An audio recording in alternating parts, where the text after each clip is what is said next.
this problem is to solve an absolute value equation.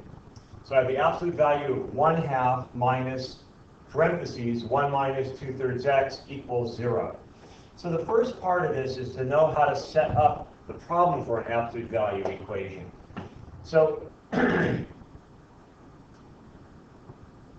if I just set up absolute value of x is equal to 0, I know that x can be equal to 0 or x can be equal to -0. That's probably a bad example. Let's do absolute value of x is equal to 5.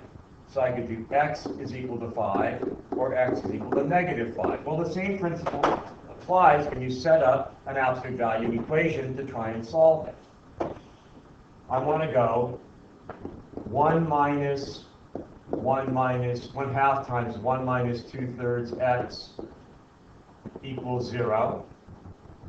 And I would want to do 1/2 1 minus 2/3 x equals -0. Just like when I had x, absolute value of x equals 5, I did x equals 5 and x equals -5.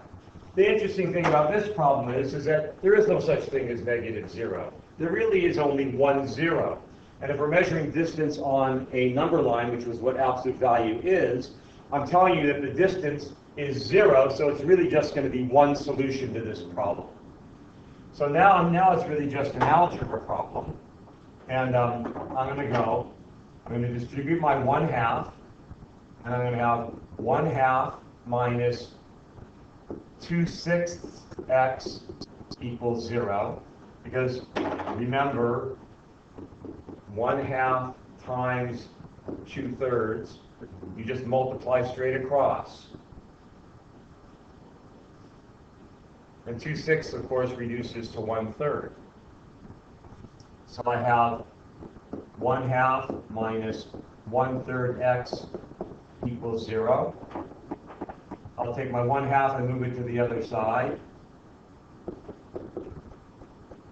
So now I have negative 1/3 x equals negative 1/2. And to get rid of a fraction on this, I want to isolate my x. So to get rid of this 1/3, negative 1/3 here, I'm going to multiply it by -3 over 1. And if I do that to that side, I have to do it to this side too. Multiplying by the reciprocal is the same thing as dividing. So I'm multiplying by the reciprocal of 1/3.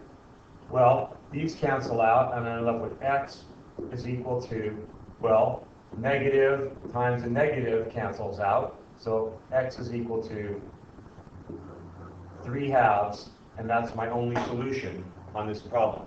Be careful with your fractions. Remember that multiplying fractions means multiplying straight across.